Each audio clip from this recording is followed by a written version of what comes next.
नमस्कार, राष्ट्र की बात के साथ मैं हूं मानक गुप्ता। किसान दिल्ली बॉर्डर पर जगह जगह डटे हुए हैं, आंदोलन तेज करने और बिल वापस लेने के लिए सरकार को अल्टीमेटम दे चुके हैं। सरकार समाधान निकालने के लिए हर रास्ते पर विचार कर रही है। अभी थोड़ी देर पहले कृषि मंत्री नरेंद्र सिंह तोमर ने प्रेस कॉन्फ्रेंस करके कहा, कोई भी किसानों की जमीन छीन नहीं सकता है, हम अभी भी बातचीत का दरवाजा खोले हुए हैं, किसान अब भी हमारे साथ किसी भी पल आकर बातचीत कर सकते हैं।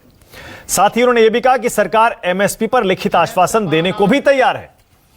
लेकिन आज सियासत हो रही है देश की नई संसद पर भी, क्योंकि आज प्रधानमंत्री मोदी ने नई संसद की नींव रख दी है। इस मौके पर सर्वधर्म का सौहार्द देखने को मिला, लेकिन विपक्ष पूछ रहा है, किसानों का समाधान निकालना जरूरी था या पीएम के लिए नई संसद का भूमि पूजन? इसीलिए राष्ट्र की बात में आज का सवाल यही है। आ रहा है आपकी टीवी स्क्रीन पर, किसान आंदोलन के बीच नई संसद पर आखिर ये राजनीति क्यों हो रही है?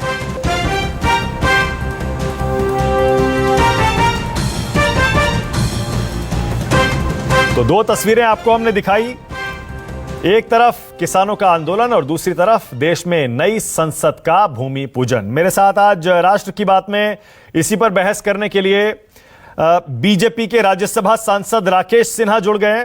कांग्रेस से अलका लांबा भी आ गई हैं, आपको दिखाई दे रही हैं आपकी टीवी स्क्रीन पर। वीरपाल चौधरी किसान नेता हैं और कुलदीप सिंह धालीवाल हैं चेयरमैन किसान गुरुकुल एग्रो के। आप सभी का स्वागत। राकेश जी, आपसे शुरू करूंगा। कांग्रेस कह रही है, राकेश जी, किसान ठंड में बैठा आंदोलन कर रहा है, कोरोना में आप देख ही रहे हैं हालात बेकाबू हैं, अभी भी अर्थव्यवस्था का हाल आप देख ही रहे हैं। ऐसे में नई संसद की नींव रख के देश के जख्मों पर नमक छिड़क रही है सरकार। राकेश जी, जवाब दीजिए। देखिए, जिन लोगों का जनतंत्र में आस्था ही नहीं है, जो वंशवाद को ही जनतंत्र समझते हैं और वंशवाद के द्वारा ही देश के जनतंत्र को परिभाषित करना चाहते हैं, वो न जनतांत्रिक संस्था से, न जनतांत्रिक संरचना से, न जनतांत्रिक प्रक्रिया से उनका लेना देना है। वे तो दूसरों की वैसाखी से अपनी संजीवनी ढूंढ रहे हैं, सत्ता में आने का और अपने को जीवित रखने का। दो बातें मैं कहना चाहता हूं। देखिए, इस कृषि कानून में कोई एक प्रावधान बता दे जो प्रावधान उद्योगपतियों के हित में है और जो प्रावधान किसानों को स्वावलंबी होने से, समुन्नत होने से रोकता है। मानक जी, आपने इस पर बहुत बहस की है। मैं तीन छोटे छोटे पॉइंट बताकर अपनी बात समाप्त करता हूं। पहली बात, मैं वहां शुरू करता हूं, एसेंशियल कमोडिटी एक्ट खत्म करना क्यों जरूरी था? जब उत्पादन होता है, मैं गांव से आता हूं, गांव के लोग उत्पादन के बाद बाजार जाते हैं, डिमांड ही नहीं होता है, औने पौने दाम में गेहूं और धान बेच के चले आते हैं। जब एसेंशियल कमोडिटी एक्ट में बाधक था, मांग नहीं होगी तो डिमांड कहां से? डिमांड नहीं होगा तो सप्लाई, तो फिर तो मारा जाएगा किसान। एक वहां स्थिरता दी गई है। और जब दाम एक सीमा तक दाम बढ़ने के बाद सरकार हस्तक्षेप की। दूसरा, किसान जब कंट्रैक्ट करता है, मान लीजिए मैं किसान हूं, आप कंट्रैक्ट करते हैं, तो मैं कर रहा हूं, कंट्रैक्ट करना मेरी बाध्यता नहीं है, मैं आपको बुला रहा हूं कंट्रैक्ट करने के लिए, और कंट्रैक्ट में हमारे पक्ष में होगा। जमीन के स्वामित्व को कृषि कानून पूरी तरह से, पार्लियामेंट का एक्ट संरक्षित करता है। कोई कंट्रैक्ट करने वाला जमीन नहीं ले सकता है, 1 इंच भूमि खरीद नहीं सकता है, ना वहां इंफ्रास्ट्रक्चर बना सकता। तीसरी बात, किसान अपने उत्पादन को, कहते किसान कहां बेचेगा, गरीब किसान है। अरे गरीब है, 70 साल में आप गरीब बना रखे, आप लंगोटी उतार लेना चाहते हैं? किसान अपने उत्पादन को देश में कहीं भी बेच सकता है। उसका उदाहरण देता हूं, पंजाब में 119 स्क्वायर किलोमीटर का ट्रेड एरिया है, उसके आगे किसान नहीं जा सकता है। सबसे बड़ा ट्रेड एरिया मेघालय में, मणिपुर मेघालय में, तो 119 स्क्वायर किलोमीटर आप रखना चाहते हैं, किसान उससे बाहर निकलना चाहता है। कोई भी व्यापारी कहीं से आके खरीद सकता है, कोई स्टेट का टैक्स नहीं लगेगा। तो व्यापार में सरलता किसान के पक्ष में जाता है। एमएसपी पर सरकार लिख के दे रही है। आप कह रहे हैं किसान उस 120 किलोमीटर के एरिया से बाहर निकलना चाहता है, वो बाहर निकल के ही तो आया है दिल्ली के बॉर्डर पे धरना देने के लिए, प्रदर्शन करने के लिए। एक बात मानक जी मैं बता दे रहा हूं, किसान और कुलक में अंतर है। किसान 11 करोड़ सीमांत हाशिए के किसान हैं, जिनकी आवाज मैं एकदम आधिकारिक रूप से कह सकता हूं, मैंने काम किया उस पर। किसी भी किसान संगठन की पहुंच उन्हें 11 करोड़ किसानों तक नहीं गई। समुन्नत किसान, उनको मैं किसान मानता हूं, उनका बहुत बड़ा योगदान है, देश की अर्थव्यवस्था में योगदान है, देश के उत्पादन में योगदान है। लेकिन किसान और कुलक के बीच के अंतर को समझना पड़ेगा। ये समुन्नत किसान है जिनका मंडी पर भी कब्जा है, जो व्यापार पर भी कब्जा करते हैं, जो उद्योग धंधों पर कब्जा करते हैं, जो नॉन रेसिडेंट इंडियन जैसे होता है। बहुत से किसान नॉन रेसिडेंट एग्रीकल्चरिस्ट है, वो करते हैं। तो ये आंदोलन आप बता रहे हैं नॉन रेजिडेंट एग्रीकल्चरिस्ट का है, बड़े किसानों का है, अमीर किसानों का है। मैं इस आंदोलन पर कोई टिप्पणी करने से पहले इतना ही कहना चाहता हूं, 11 करोड़ संख्या है जो हाशिए के हैं, छोटे किसान हैं। ओके, मान लिया, चलिए ठीक है, ओके, उनको स्वावलंबी बनाने के लिए ठीक है। लेकिन राकेश जी लेकिन वही तो कांग्रेस पार्टी पूछ रही है। अलका लांबा भी वही कहेंगी, वो कहेंगी कि एक तरफ किसान ठंड में बैठा है, आंदोलन कर रहा है, आप उनकी बात नहीं मान रहे, और दूसरी तरफ आप भूमि पूजन कर रहे हैं नई संसद का, जिस पर 971 करोड़ रुपए आप खर्च करने जा रहे हैं। देश में हर जगह पैसे की कमी है, सरकारी कर्मचारियों को उनके अलाउंस नहीं मिल रहे, राज्य कह रहे हैं हमें जीएसटी का बकाया आप लोग नहीं दे रहे हैं, और ऐसे में आप नई संसद पर 970 करोड़ रुपए खर्च कर रहे हैं। ये जख्मों पर नमक है। मैं एक छोटी सी बात, नरेंद्र मोदी जी ने अपना घर नहीं बनाया है, ये राजीव गांधी फाउंडेशन उन्होंने नहीं बनाया है, ये देश में संसद बनाया जो कल अलका लांबा जी प्रधानमंत्री बनेंगी। मैं चाहता हूं अलका लांबा जी संसद में पहुंचे। संसद को एक कर्मकांड मत बनाइए, संसद को वह भवन बनाइए जहां पर सांसद देश के नीति निर्माण के, जन समस्याओं के साथ, और पूरी दुनिया जो ग्लोबल पॉलिटिक्स हो गया, आज ट्रंप का हारना भारत में प्रतिक्रिया हो रही है, भारत की गतिविधियों की प्रतिक्रिया बाहर हो रही है। यदि एक सांसद को आधुनिकतम तकनीकी के साथ और आधुनिकतम सुविधाओं के साथ नहीं दिया जाए, नहीं, कुछ टाइम रुक जाते ना। नहीं, एक सेकंड राकेश जी, नई संसद पर कोई बहस नहीं है, बनाइए ना, वो तो बहुत पहले से उसका प्लान चल रहा है। कांग्रेस पार्टी भी नई संसद बनाने के प्लान के खिलाफ नहीं है, वो कह रही है ऐसे समय में आप बना रहे हैं जब राज्य अपना जीएसटी का पैसा मांग रहे हैं, कोरोना बेकाबू है, सरकारी कर्मचारियों को अलाउंस नहीं मिल रहा, नौकरियां जा रही हैं, अर्थव्यवस्था बैठी हुई है, ऐसे में आप खर्च कर रहे हैं किस पर? संसद पे। मानक जी, विलाप करने वालों की कोई सीमा नहीं है, ये विलाप करेंगे, ये कभी देश को अच्छा होने नहीं देंगे। आज पूरी दुनिया को हमने संदेश दिया है कि कोरोना पर जिस ढंग से भारत सरकार ने काम किया है, जिस प्रकार से आयुर्वेद को हमने जीवित किया है, जिस आयुर्वेद को उन्होंने 70 साल में मार दिया था, औपनिवेशिक काल ने मारा, इन्होंने मारा आयुर्वेद को। आज आयुष मंत्रालय किसने बनाया? आयुष मंत्रालय क्यों चल रहा है? आप कढ़ा पी रहे हैं, कांग्रेस के लोग खूब घोट के कढ़ा पी रहे हैं, तो कहेंगे मोदी जी तो क्या बात करते हैं। आज मोदी जी ने कहा पूरी दुनिया मानेगी India is a classical home of democracy. Alka Lamba, एक छोटी सी बात सुन लीजिए। हमारे यहाँ वैशाली का गणतंत्र था, लिच्छवी का गणतंत्र था, और कांग्रेस के समाजशास्त्र की किताब में क्या, इंग्लैंड से हमने लोकतंत्र लिया। अरे हम किससे लोकतंत्र लेंगे? आज मोदी जी का भाषण सुनिए, वह तो वास्तव में भारत के टेक्स्ट बुक का एक हिस्सा। अच्छा ठीक है, ओके, ऑलराइट, ठीक है, ओके। दो बातें अलका लांबा, दो बातें मोटे तौर पर राकेश जी ने कही, दो बातें मैं चाह रहा हूं दोनों पर अलग अलग जवाब दीजिएगा। एक नई संसद, हाँ, एक नई संसद पर आप विलाप कर रहे हैं, और दूसरा वो चुनौती दे रहे हैं राकेश जी आपको कि एक भी ऐसा नए कानूनों में आप प्रावधान बता दीजिए जो उद्योग घरानों के हक में हो और किसानों के खिलाफ हो। मानक जी 2 मिनट मुझे भी पूरे दीजिएगा, मैं बता देती हूँ राकेश जी को, ये वही तो संसद है जिसपे अपना माथा टेक कर, सर झुकाकर प्रधानमंत्री मोदी जी ने नमन किया था। 6 साल में क्या हो गया कि उसे ध्वस्त कर देना चाहते हैं, नंबर 1। नंबर 2, प्राथमिकताएं देश की क्या है, या आज भी देश की भाजपा सरकार, प्रधानमंत्री जी तय नहीं कर पा रहे प्राथमिकताएं क्या है। क्या देश भर में जितने स्कूल, अस्पताल हमें चाहिए थे वो मिल चुके हैं क्या? हमें जो सुविधाएं आज मिल चुकी हैं, तो आप ठीक है बनी बनाई संसद को तोड़िए, और सिर्फ संसद भवन का 900 करोड़ होगा, लेकिन पूरे प्रोजेक्ट 25,000 करोड़ का है। सालाना केंद्र की सरकार 2.5 लाख करोड़ रुपया फिजूल खर्चियां कर रही है। 8,500 करोड़ का प्रधानमंत्री जी का हवाई जहाज आ जाता है। बनी बनाई संसद को आप बिगाड़ के 25,000 करोड़ उस पे खर्च करेंगे। आपके 15 लाख सेना के जवान और 25 लाख रिटायर्ड जवानों का पेंशन का पैसा काट के 11,000 करोड़ रुपया सेना के जवानों को काट दिया गया है। केंद्रीय कर्मचारियों का डीए काट लिया गया है। कोरोना की दवाई का जो टेस्टिंग है उसकी लागत 200 रुपए है, लेकिन आज भी उसका जो है दुगना तिगना वसूला जा रहा है। लोग कोर्ट में याचिका लगा रहे हैं कि क्या केंद्र सरकार इस कोरोना टेस्ट को इतना नहीं कर सकती है। आप समझ रहे हैं प्राथमिकताएं क्या है केंद्र की सरकार की, ये हम पूछना चाहते हैं। मात्र एक संसद को गिराकर नई आप बना के खड़ा कर देंगे, वो असली मायने नहीं रखता है। आप अपनी इस सनक को छोड़ दीजिए कि हर जगह आप अपना नींव का पत्थर रख के अमर हो जाना चाहते हैं, लेकिन उससे हासिल कुछ नहीं होगा। क्या उस संसद में बेरोजगार हमारा किसान 15 दिन से खुले में बैठा है? आप कहां फेल हो गई? आप अच्छा अलका किसानों पे आ रहा हूं अभी, एक सेकंड। मैं ये पूछ रहा हूं, मतलब आप कांग्रेस पार्टी इस नई संसद के निर्माण के खिलाफ तो नहीं है ना? आप तो बस ये कह रहे हैं कि ये समय गलत है, ठीक है ना? देखिए हमारी जीडीपी का है, मैं ये पूछना, हमारी देश की अर्थव्यवस्था चरमरा चुकी है, बेरोजगारी महंगाई चरम पर है, ऐसे में प्राथमिकताएं क्या है? नहीं, मतलब आप नई संसद के खिलाफ तो नहीं है ना?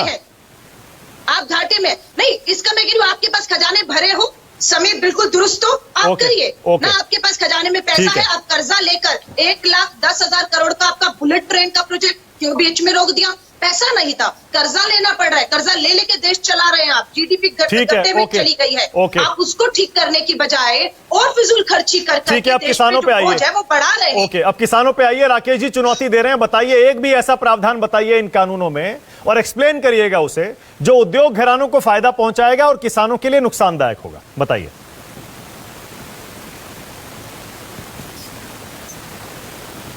अलका सुन पा रही है? अच्छा, आपका सवाल मेरे से ही है? हाँ, आप इसे अलका, हाँ बताइए। नहीं, मैं आपको देखिए एक ही बात कह रही हूँ, क्यों सरकार खुद किसानों की 5 से 6 मीटिंग हुई, अब तो गृह मंत्री भी मिले, कहाँ चूक रही है सरकार? ये सरकार को अब बताना होगा। किसानों ने पहले दिन से साफ कर दिया था, पहले दिन से हम इन 3 कानूनों को चाहते हैं, सरकार वापस ले, और लास्ट की मीटिंग में यस और नो लिख कर लेकर गए, और चौथा न्यूनतम समर्थन मूल्य पर कानून लाया जाए। सरकार सिर्फ समय जाया कर रही है इस आंदोलन को कमजोर करने के लिए, कि जितना समय वो खींचेंगे ये आंदोलन कमजोर होगा। और सच्चाई है, ये आंदोलन कमजोर होने की बजाय और ताकतवर होता चला जा रहा है। अभी इनके एक राज्य मंत्री ने, केंद्रीय राज्य मंत्री ने फिर यही आरोप लगाए, ये पाकिस्तान और चीन की साजिश का एक हिस्सा है जो किसान बैठे हैं। राकेश जी कह रहे हैं ये पंचचंद पूंजीपति किसान है जिसके पास बहुत पैसा है। इंतजार कर लीजिए, आपकी सारी गलतफहमियां दूर हो जाएंगी, थोड़े दिन की बात है। किसान कांग्रेस में दोबारा किसान, एक मिनट मानद मैं दोबारा दोहरा दूं नहीं, जब तक किसान दिल्ली की दहलीज पर बैठा है, कांग्रेस उस किसान के साथ ताकत बनकर खड़ी है। हमारा एक ही है, सरकार संवाद करे, रास्ते खोले, हल निकाले, किसान अपने घर जाए, हमें और कुछ नहीं चाहिए। जब तक किसान बैठा है, कांग्रेस पूरी ताकत के साथ इस किसान की आवाज बनी है। राहुल गांधी जी कल राष्ट्रपति जी से भी मिलकर आए हैं। किसी भी स्तर पर हमें इन किसानों के हक और अधिकारों की लड़ाई के लिए पूंजीपतियों के खिलाफ हमें जाना होगा, हम जाएंगे। ये कानून फिर देखिए, आपने पूंजीपति का नाम लिया, आपने फिर पूंजीपति का नाम लिया, तो मुझे फिर से कहना पड़ेगा, राकेश जी चुनौती दे रहे हैं, एक भी प्रावधान बता दीजिए जो पूंजीपतियों के पक्ष में हो और किसानों के खिलाफ हो। क्या बात कर रहे हैं? सारे प्रावधान सारे एक पढ़कर बताएं, मैं उसके ऊपर काउंटर करने को तैयार हूं। पढ़े प्रावधान को पढ़ें और एक बताएं। किसान, आम किसान भी, बोलिए राकेश जी, बोलिए, समझ गए। देखिए बच्चे भी समझ गए हैं कि पूंजीपतियों को, आपने फूड कॉर्पोरेशन ऑफ इंडिया पर आज आपके वो जो क्या है अडानी जी, उनका स्टेटमेंट आया या नहीं आया? क्योंकि सारी food corporation of India Bharat सरकार के जो हमारे भंडारण है उसके ऊपर उनके बोर्ड लग गए। उन्होंने सफाई दी कि नहीं मैं खरीद नहीं रहा हूं, मैं बेच नहीं रहा हूं, सिर्फ मैं सरकार की इन संपत्तियों पर अपना बोर्ड लगा रहा हूं, इसका देखभाल करूंगा। ये सब बोलिए राकेश जी, बोलिए राकेश जी, ये गुमराह करना बंद कर दे। बेवकूफ नहीं है देश का किसान जो 15 दिन से बैठा हुआ अपना सब कुछ छोड़कर। नहीं, देखिए मैं समझा भी नहीं पा रहे उसे। नहीं, एक बात मैं कहना चाहता हूँ कि 3 कानून आया, पहले ऑर्डिनेंस आया था, फिर कानून आया और सदन में बहस हुई। कांग्रेस के बाजवा साहब ने बोला था, कोई बहस नहीं हुई, कोई बहस नहीं हुई। सुन लीजिए मेरी बात। राकेश जी, सबसे पहला सवाल, क्या मजबूरी थी तालेबंदी में अध्यादेश लाने की? एक साल क्या मजबूरी, क्या जल्दबाजी? किसका दबाव था आप पे? राकेश जी, किसका दबाव था आप पे कि तालेबंदी में बिना किसान संगठनों से चर्चा के अध्यादेश के माध्यम से आप ये कानून? ओके, अब जवाब सुनिए अलका।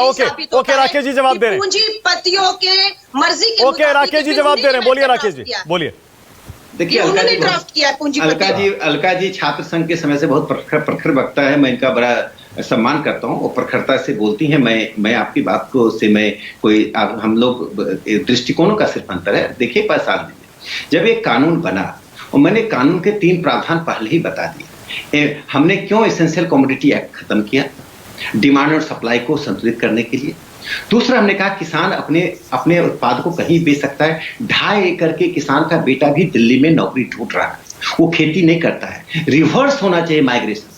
खेती करना सम्मान का विषय है। मानक जी, मैंने एक दिन सवाल उठाया था और आपने देखा भी था उसको, कि किसी क्लास में जाइए, क्या बनना चाहते हो तो वकील, डॉक्टर, इंजीनियर, IPS सब बता देगा। किसान नहीं बनना चाहता। 70 साल में आपने किसान और कृषि की हालत कर दी। आज हमसे सवाल पूछ रहे हैं। हम पर किसानों के हित का दबाव था कि हमने ऑर्डिनेंस लाया। किसानों के हित का दबाव है कि हम इस कानून के साथ खड़े हैं। किसी शर्त पर कानून वापस नहीं होगा। ये किसानों की 11 ओके, एक सेकंड राकेश जी दोहरा दीजिए एक बार फिर से। राकेश जी कह दीजिए फिर कानून वापस नहीं होगा। ये संसद की संप्रभु संसद के द्वारा बनाया गया कानून वापस नहीं होता। हम तो रचनात्मक सुधार के लिए, रचनात्मक सलाह के लिए वार्ता कर रहे हैं। और कांग्रेस ने एमएसपी पर आज तक क्लिक नहीं किया। हुड्डा कमेटी ने क्या कहा? समय बताएगा कांग्रेस के मानव जी। एक बार सुन लीजिए, देश के अन्नदाताओं के सामने इस सरकार को झुकना पड़ेगा, अपने कदम पीछे लेने पड़ेंगे, इतिहास गवाह बनेगा। आप भी लिख कर रख लीजिए, मानव जी आप भी लिख लीजिए। देश का अन्नदाता सड़कों पर है, जीत अन्नदाता की होगी। सत्ता को झुकना पड़ेगा, कानून से पांव पीछे खींचने होंगे। Okay, all right. Rakesh Sinha कह रहे हैं कानून वापस नहीं होगा, अलका लांबा कह रही है कानून वापस लेना पड़ेगा। राकेश जी कंप्लीट करिए, जल्दी बोलिए क्या कह रहे हैं। मैं कंप्लीट करना चाहता हूं। देखिए, नरेंद्र मोदी जी की सरकार, चाहे गृह मंत्री जी हो, चाहे कृषि मंत्री हो, वो सभी लगातार वार्ता के लिए तैयार हैं। आप कहिए, सलाह दीजिए। देखिए, लोकतंत्र में कोई अंतिम शब्द नहीं होता है, कोई अंतिम कानून नहीं होता है। एक कानून बनता है, 10 साल बाद उसको हम खारिज करते हैं। जनता के, किसानों के मानव जी, कल किसानों के साथ मीटिंग में देश के गृह मंत्री अमित शाह जी ने स्वीकार किया है कि अध्यादेश के माध्यम से ये कानून लाकर उनसे बहुत बड़ी गलती हुई है।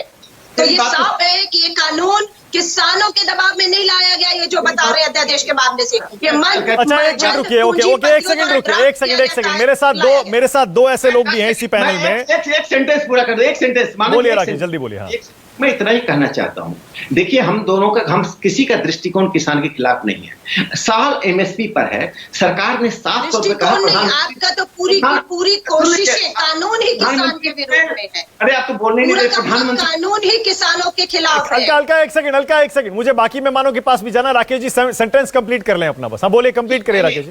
भारत के प्रधानमंत्री जी ने एक नहीं 2 बार कहा कि एमएसपी पर हम खड़े हैं और हम लिख कर देने के लिए तैयार हैं। ओके, में आपने तो एमएसपी का संसद का सर एमएसपी लेते हैं। मैं एक बात कहना चाहता हूं, कांग्रेस पार्टी जो जमीन तलाश रही है अगले चुनाव में, ये किसान किसी कांग्रेस से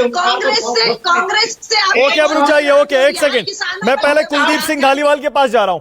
कुलदीप सिंह धालीवाल, राकेश सिन्हा कह रहे हैं देश के छोटे 11 करोड़ किसान हैं, उनको इन कानूनों से कोई आपत्ति नहीं है। आपके हिसाब से कुलदीप सिंह धालीवाल, देश के कितने किसान हैं जो इस आंदोलन में जुड़े हुए हैं? कितने हजार, कितने लाख होंगे? और कितने लाख, कितने करोड़ किसान इन कानूनों के पक्ष में हैं? देखिए, ऐसा है मानव जी के जो ये कानून, नए कानून आए हैं, जो ये मतलब पूंजीपति हम लोग बात कर रहे हैं बार बार, तो क्या हम लोग किसानों को पूंजीपति नहीं बनाना चाहते? सबसे पहला मेरा ये प्रश्न है। और क्या ये जो हम पूंजीपति कर रहे हैं, क्या हम भारतीय कंपनियों के खिलाफ एक विरोधात्मक जो खड़ा कर रहे हैं, तो इससे क्या हमारे देश का लाभ होगा? जो छोटा किसान है, छोटे किसान के इसके हित में फार्मर प्रोड्यूसर ऑर्गेनाइजेशंस भी आई हैं। तो अगर एक एकड़ वाला 1000 किसान इकट्ठा हो जाए तो अडानी को चैलेंज कर सकता है। ये जो मूवमेंट उठी है हमारे पंजाब से उठी है। हाँ। और हमारे ये जो नए कानून है, तो कानून जो उन लोगों को तो एड्रेस ही नहीं करते जो लोग अपना फसल जो है सरकार को बेचने के लिए उगाते हैं। ठीक है, ये कानून उन लोगों के लिए जो अपनी फसल जो है जिन्होंने खुली मंडी में बेचनी है, एक्सपोर्ट करनी है। ठीक है। और हमारे पंजाब की आज की जो समस्याएं हैं उनको एड्रेस ठीक है। कुलदीप सिंह, आपने मेरा जवाब नहीं दिया। मैं कह रहा हूं 100 में से कितने % किसान इस आंदोलन में शामिल हैं और कितने % इन कानूनों के पक्ष में है? देखिए, पक्ष विपक्ष का अभी जो बात चल रही है आपने किया, उसका आकलन तो सरकारी एजेंसियां या आप लोग बता सकते हैं। नहीं, आप खुद किसानी से जुड़े हैं ना, इसलिए आपसे पूछ रहा हूं। आपका भी तो कोई मानना होगा, कोई अंदाजा होगा, कितने % लोग इस आंदोलन में हैं? देखो, जो लोग, हम तो एफपीओ में काम करते हैं, फार्मर प्रोड्यूसर ऑर्गेनाइजेशन, मेरे साथ 100 के करीब एफपीओ जुड़े हैं। और जो लोग एफपीओ में जुड़े हुए हैं वो लोग इस कानून के हक में। एफपीओ जो भी फार्मर प्रोड्यूसर और सेल्फ हेल्प ग्रुप में जुड़ा हुआ आदमी है वो इस कानून के हक में। ओके, वीरपाल चौधरी। वीरपाल जी, कृषि मंत्री ने थोड़ी देर पहले प्रेस कॉन्फ्रेंस की लंबी चौड़ी, उन्होंने कहा हमने प्रस्ताव में आपकी एक एक शंका का समाधान कर दिया है, लेकिन किसान अभी भी क्यों अड़े हुए हैं? एक बार फिर से आग्रह कर रहे हैं कृषि मंत्री सरकार की तरफ से कि बातचीत करनी है, बातचीत करिए। और राकेश जी ने कह दिया कानून तो वापस नहीं होगा। अब क्या करेंगे बताइए?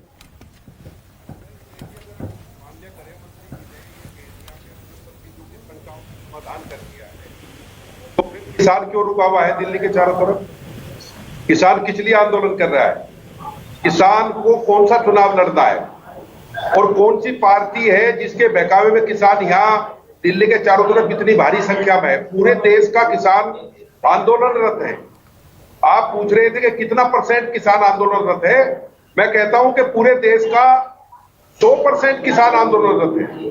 कुछ लोग होंगे जिनको ये बुला करके ले गए कि आप ज्ञापन दे दो, और हमको ये ज्ञापन दिलवा दिया उनसे किसानों को बुला करके कि हम किसान जो है चाहते हैं कि ये कानून लागू रहे, हम इनके पक्ष में हैं। इस प्रकार के प्रोपगंडे और इस प्रकार से कॉन्फ्रेंस में आकर के देश के गृह मंत्री का ये कहना कि हमने सारी शंकाओं का समाधान कर दिया है, तो फिर बच क्या गया है? फिर किसान आंदोलन क्यों कर रहा है?